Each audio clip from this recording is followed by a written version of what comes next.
If you want to know something about yourself, sit on your bed one night and say to yourself, you got to mean this. Like, you got to be desperate. This is no game, this.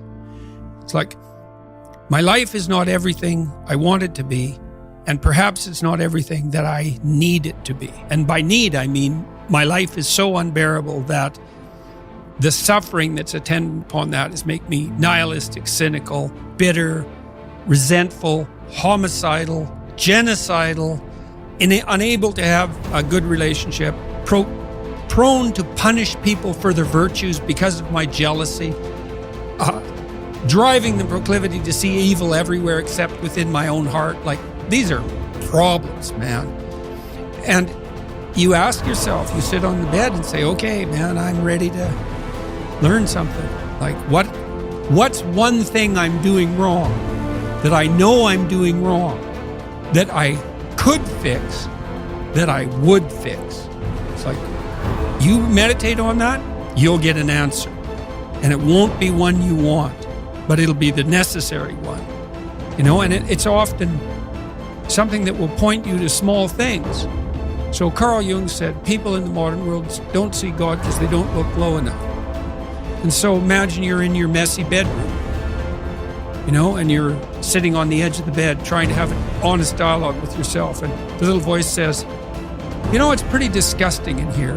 And you think, well, I'm way above such trivial niceties as organizing my room. Well, that's pride. That's arrogance. If you're above organizing what's actually yours, how in the world are you ever going to organize anything else? And so you get on your knees and you think, well, it's time to, you know, take a brush to the toilet. And maybe that's where you start. And that works. Like, that works. You start making those micro improvements, like real micro improvements, real on the ground, actual micro improvements to things you know that are wrong, you'll improve unbelievably rapidly. You're male and not female. You're Hindu and not Christian. You're tall and not short. You have an arbitrary range of talents and an arbitrary range of limitations, none of which, in some sense, you chose. It's the cards you're dealt. Now, some of those are cards of privilege. Now, maybe you're born intelligent. Maybe you're born symmetrical. Maybe you're born healthy. Maybe you're born into a culture where it's much easier not to be absolutely deprived. Maybe your parents are rich. And so all of that, in some sense, is unearned. Now, along with that comes a good dose of existential guilt. Because at the same time, and this is true for anyone, regardless of their cultural background, the ground we walk on is soaked in the blood of historical atrocity. And so that's on you. Because, you know, people think, well, who's the Nazi? Well, it's the fascist, or who's the radical communist? It's the radical left-wing ideologue. And the fundamental truth of the matter is that's best dealt with as a spiritual matter. Is the adversary is within, really, most profoundly. And so you have to take the responsibility for that historical atrocity onto yourself. I was talking to Guy Ritchie this week about his movie King Arthur. It's quite an interesting movie in many ways. And when Arthur, who could be the hero, takes the sword, he's so overcome by visions of his murderous uncle that he can't pick up the weapon. Well, think about that. Now, you have weapons at your disposal, but they've been used by your murderous uncle. Like, dare you wield them? And the answer is, maybe it's easy just to leave the sword on the ground because you do want to be responsible for atrocities going forward, and don't think you couldn't be, and don't think you might not enjoy it. And so, the way you pay for your privilege is with your virtue. I mean that most particularly. You have these opportunities and this existential guilt.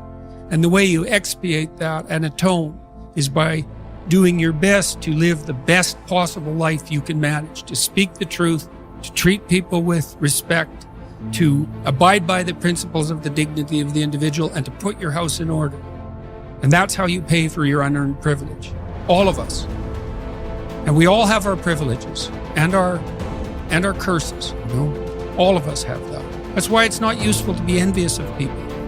You know, you're a young man, you see someone drive by in a Ferrari with a blonde, and you think, my God, he's got everything. And, you know, the woman in the car is a prostitute who's got a cocaine addiction, and her life is just one catastrophe after another. And he's had to lie and cheat his way into this position, and he's afraid that everything's going to come crashing down on him, and that's what you're jealous of. And it's just not that profound. You don't want someone else's fate. Man, your fate's enough, and your adventure's enough. It's plenty. It's more than you can ever fully realize. And so that's also part of the reason that we all believe that the individual has some intrinsic dignity. It's don't be so sure that your position in your room is so damn trivial. Might be your attitude towards it that's trivial. And if you're in dire straits and dire circumstances, just look at how much opportunity you have to make things better. Most of us have been raised to believe that the road to a happy life is paved with pleasure, and that the pursuit of pleasure is the path to fulfillment. But as we grow up, we begin to realize that life is not always easy or pleasurable. In fact, much of it is difficult and painful. We all experience loss, disappointment, illness, aging, and eventually death. We encounter stress, anxiety, and fear. We suffer from the slings and arrows of everyday life, and yet we continue to cling to the idea that happiness is found in pleasure and the avoidance of pain. We try to avoid our painful experiences by numbing ourselves with drugs or alcohol, distracting ourselves with TV, or obsessing over our work or our relationships. But the more we try to avoid the basic reality that all human life involves pain, the more we are likely to struggle with that pain when it arises, thereby creating even more suffering. The truth is that happiness is not found in the avoidance of pain, but in the willingness to face and accept our pain. It is in the willingness to experience our painful thoughts and feelings, to acknowledge them without judgment, and to take action in line with our values and goals.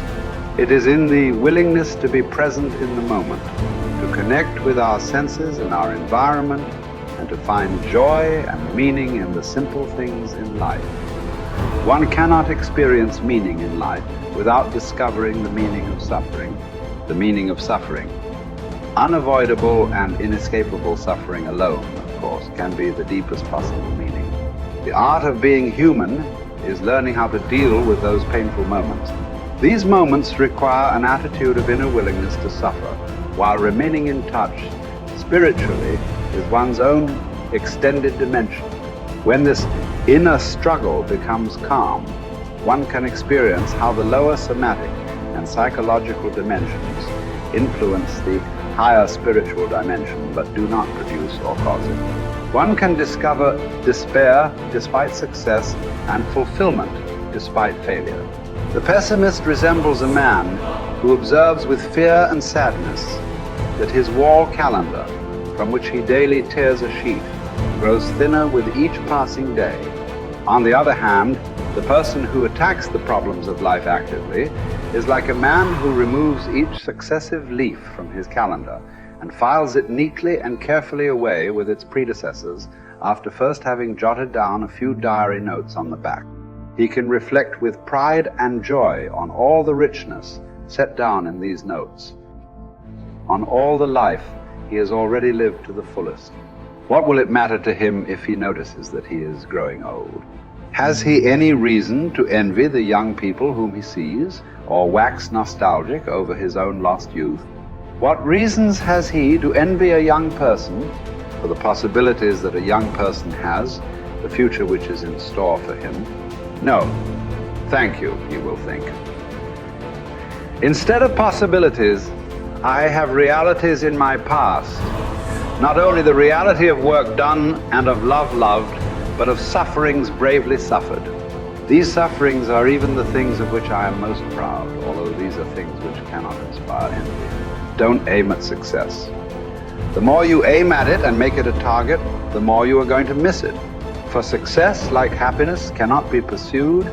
It must ensue, and it only does so as the unintended side effect of one's personal dedication to a cause greater than oneself, or as the byproduct of one's surrender to a person other than oneself. Happiness must happen, and the same holds for success. You have to let it happen by not caring about it. I want you to listen to what your conscience commands you to do and go on to carry it out to the best of your knowledge. Then you will live to see that in the long run.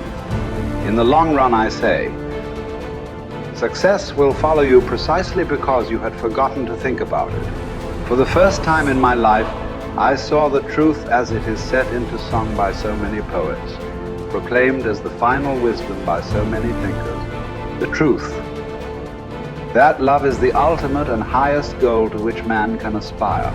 Then I grasped the meaning of the greatest secret that human poetry and human thought and belief have to impart. The salvation of man is through love, and in love, love is the only way to grasp another human being in the innermost core of his personality. No one can become fully aware of the very essence of another human being unless he loves him. By his love, he is enabled to see the essential traits and features in the beloved person.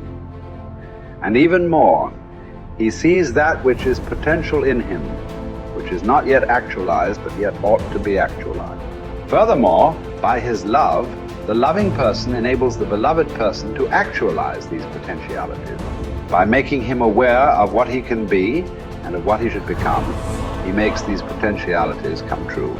It did not really matter what we expected from life, but rather what life expected from us. We needed to stop asking about the meaning of life and instead think of ourselves as those who were being questioned by life.